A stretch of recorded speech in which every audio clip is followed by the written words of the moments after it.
Today we're going to remove our clutch cover, replace it with one I just powder coated, and a clutch insert that'll match our skull cylinder covers. And we're going to start by removing these two bolts right here that hold the brake assembly and the foot lever. Bolts removed, you can see here. The next area is this spring right here. We'll detach that spring and we'll just kind of pull this out of the way. And that's all you need to do to be able to get to your clutch cover. Now if you have the bike on the center stand, you're going to get some oil leakage out from the bottom here when you take this off. If you keep it on a side stand, you shouldn't have any leakage. Maybe a tiny little bit, but for the most part you should be able to pop this off and be able to replace the clutches or the gaskets or whatever you need to do without having to drain the oil. These screws, these hex-headed screws here, are a 5mm screw all the way around. They are different lengths, so make sure you match them up when you pull them out, or you're going to be having a hard time putting this back together. It's pretty simple. You should get it. Okay, we have all the bolts out. Hopefully I won't make a liar out of myself here. And see if I can't pop this cover off.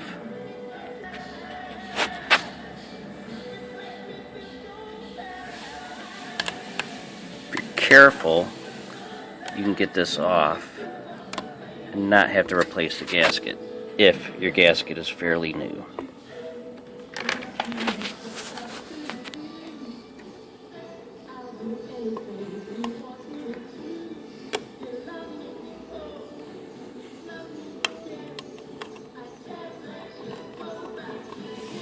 We're stuck on a dowel. There we go.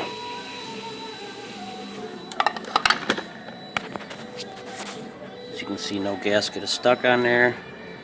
The gasket is all good.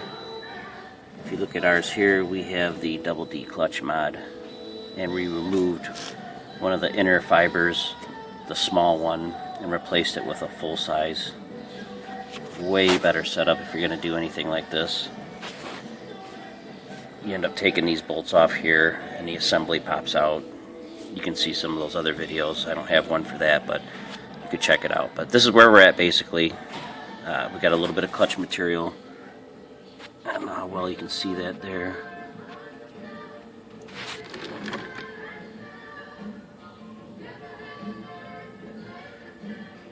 We'll scrape that all off and get our new cover on.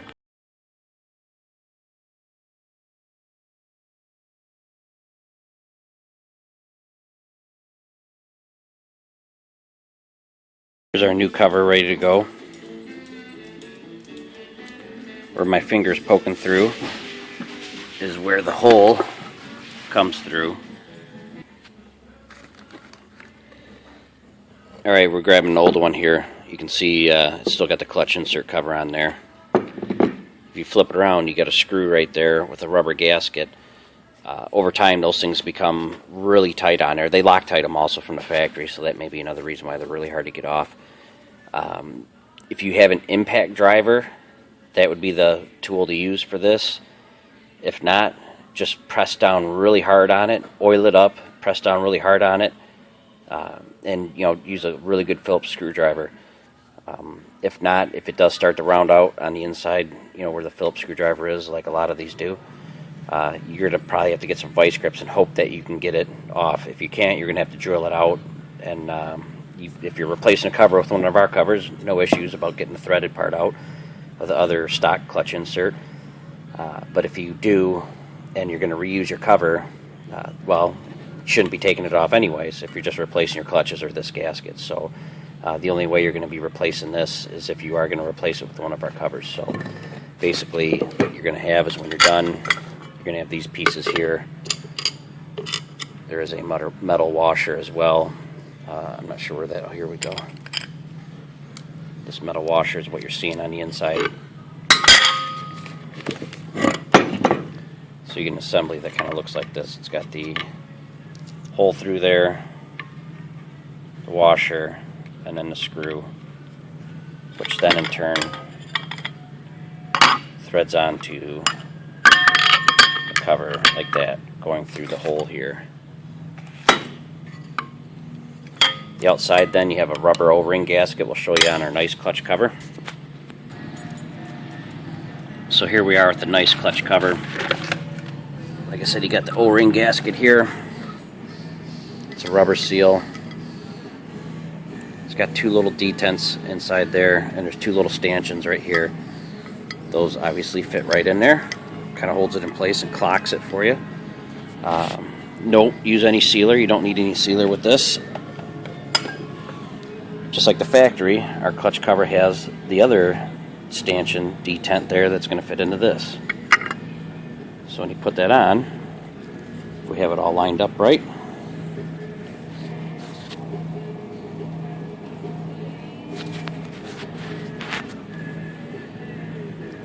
So when you put that on and you have it all lined up right, that's what you're going to be looking at.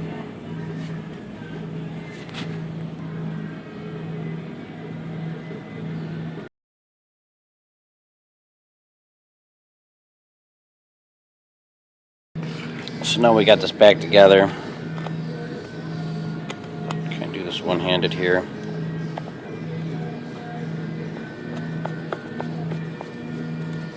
I put a little Loctite on there. I use removable Loctite, not the really heavy-duty stuff there. There shouldn't be that much vibration that comes out of this thing to make it back off. Plus it's kind of under compressed from the rubber gasket there that kind of gives it a compression like a Belleville type washer, so there'll be pressure up against it. So again, we need to wash this thing off a little bit. It's kind of dirty from holding it. Give me a minute, we'll pop it on there. I got a new gasket. I wasn't able to salvage the one I had on there before. You know, if you're going to do this, just go to the dealer ahead of time and everything, because sometimes you do have to special order these gaskets. So give me a minute, we'll put it on there and we'll get it going. Here's the gasket you need and the part number. Make sure you get genuine Yamaha parts.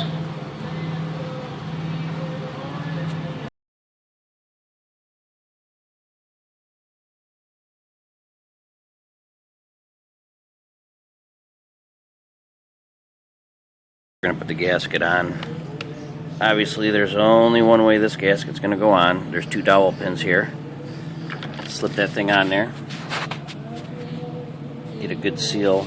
It's going to be imperative to you having clean surfaces on both sides of both the engine block and the clutch cover itself. So make sure those are cleaned up.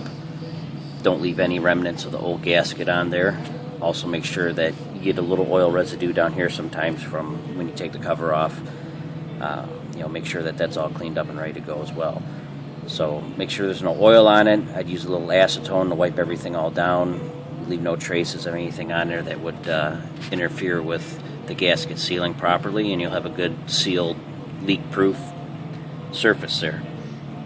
Let's get this cover on, take some looks. Okay, we got it on there. We just got to put some bolts back in it, and we'll get some pictures here shortly. Here we are with everything all done. Clutch covers in place. Now matches the cylinder covers. We got a nice new shiny looking cover and a clutch insert. If you're pretty good with tools and everything, this is something you could probably have done in about half hour, depending on how much cleanup time you have with getting the gaskets off and stuff like that. But it's really, really quick. And if you're taking the clutch cover off to do the insert, I'd definitely recommend doing a double D clutch mod, which is just putting another spring on top of the old spring. It does make your cylinder pull on the brake, on the clutch master relatively heavy. You will get used to it after a while. If not, you can step up to a larger diameter piston brake or clutch master, and that'll give you a lighter pull but still give you the same strength on the clutch. Definitely the way to go if you're going to do any kind of hot riding with your Vmax is doing that double D clutch, which at the same time you might as well do some nice stuff and show the bike up a little bit and do one of our clutch inserts.